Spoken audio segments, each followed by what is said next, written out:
Bismillahirrahmanirrahim. Assalamualaikum warahmatullahi wabarakatuh.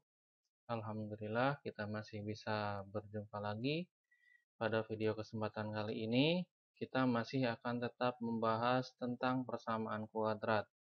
Nah, persamaan kuadrat yang akan kita bahas kali ini yaitu menyelesaikan persamaan kuadrat dengan pemfaktoran jika nilai A-nya itu sama dengan 1. Adapun bentuk umum persamaan kuadrat yaitu AX kuadrat tambah BX tambah C sama dengan 0. Nah,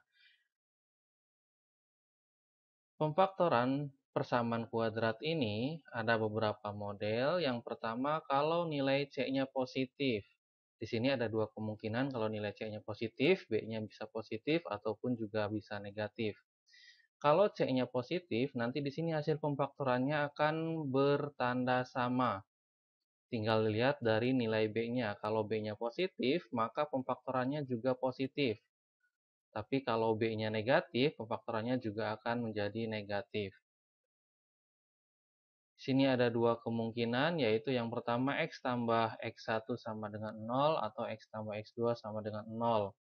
Sedangkan untuk yang pengurangan, X dikurang X1 sama dengan 0 atau X dikurang X2 sama dengan 0. Itu kalau C-nya positif. Kita tinggal lihat dari nilai B-nya. Apakah dia positif atau negatif. Sedangkan kalau nilai C-nya negatif, di sini nanti hasil pemfaktorannya akan berbeda tanda.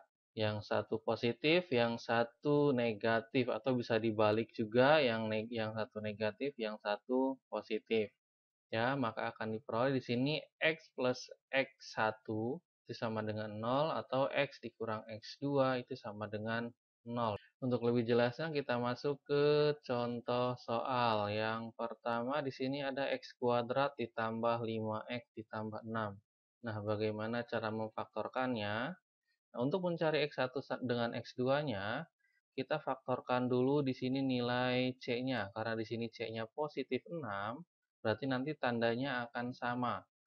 Positif-positif atau negatif-negatif. Karena di sini nilai B-nya itu positif, maka nanti hasil pemfaktorannya akan menjadi penjumlahan. Oke, kita lihat di sini positif 6. Kita cari faktor dari 6 dulu.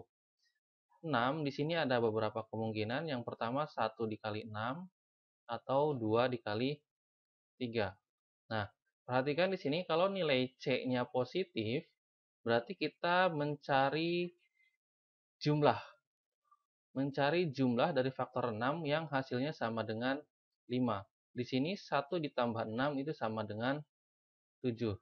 Sedangkan 2 tambah 3 itu sama dengan 5. Karena di sini yang jumlahnya sama dengan 5 itu 2 dan 3, berarti faktor yang akan kita pakai yaitu 2 dan 3. Berarti kalau kita faktorkan di sini, ini akan menjadi X plus 2 dikali X plus 3 sama dengan 0. Ya, berarti di sini ada dua kemungkinan. Yang pertama X1 tambah 2-nya sama dengan 0, atau yang kedua X2 tambah 3 sama dengan 0. Maka akan diperoleh X1-nya sama dengan negatif 2, dan X2-nya sama dengan negatif 3. Itu contoh yang pertama. Selanjutnya, contoh yang kedua, di sini X kuadrat dikurang 7X ditambah 10 sama dengan 0. Di sini nilai C-nya masih tetap positif, berarti nanti hasil faktorannya juga sama. Karena di sini negatif 7, nilai B-nya negatif, maka nanti hasil faktorannya akan menjadi pengurangan. Kita lihat dulu 10-nya. Kita cari faktor dari 10. 10 itu bisa diperoleh dari hasil perkalian antara 1 dengan 10 atau 2 dengan 5. Karena di sini nilai C-nya positif, berarti kita mencari penjumlahan lagi. Mencari penjumlahan yang hasilnya 7 di sini. 1 tambah 10 itu 11, 2 tambah 5, 7. Berarti yang kita pakai nanti 2 dan 5. Maka hasil pemfaktoran dari X kuadrat min 7X ditambah 10, kalau kita faktorkan akan menjadi X min 2 dikali dengan X min 5. Berarti di sini ada dua kemungkinan. Yang pertama X1 min 2 sama dengan 0, atau yang kedua X2 min 5 sama dengan 0. Maka akan diperoleh X1-nya itu sama dengan 2 dan X2-nya sama dengan 5. Itu untuk nilai C yang positif.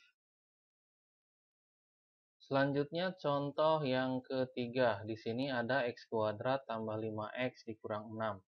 Bisa dilihat di sini, karena nilai C-nya itu negatif 6, maka nanti hasil pemfaktorannya akan berbeda tanda. Langkahnya sama seperti contoh pertama kedua, kita cari faktor dari 6 dulu. Faktor dari 6 bisa 1 dikali 6 ataupun 2 dikali 3.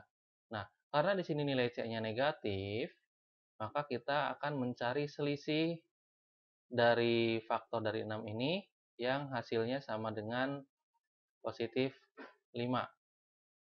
Ya, di sini yang hasil selisihnya itu sama dengan 5, yaitu 6 dengan 1. Nah, perlu diingat di sini kalau di sini tandanya positif, berarti yang nilainya lebih besar kita beri tanda positif, sedangkan yang nilainya lebih kecil kita beri tanda negatif. Ya, berarti nanti hasil pemfaktorannya akan menjadi X plus 6 dikali dengan X min 1. Ya, ingat, kalau misalkan di sini tandanya positif, nilai B-nya positif, maka yang lebih besar itu kita beri tanda positif, sedangkan yang lebih kecil kita beri tanda negatif.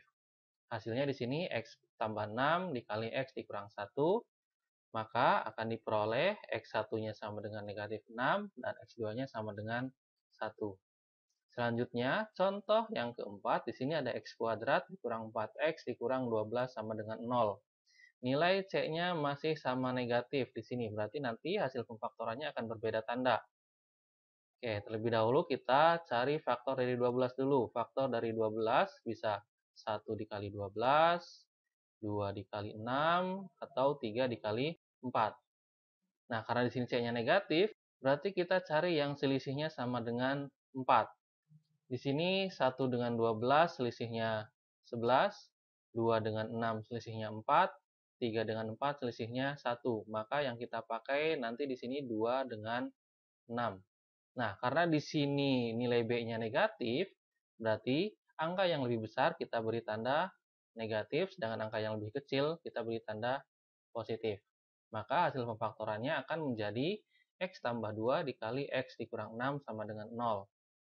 Sehingga diperoleh nilai X1-nya sama dengan negatif 2 dan X2-nya sama dengan 6. Nah, itu cara menyelesaikan persamaan kuadrat dengan pemfaktoran. Demikian yang bisa saya sampaikan mengenai menyelesaikan persamaan kuadrat dengan pemfaktoran. Semoga bermanfaat. Akhirul kalam. Barakallahu li wa lakum. Wassalamualaikum warahmatullahi wabarakatuh.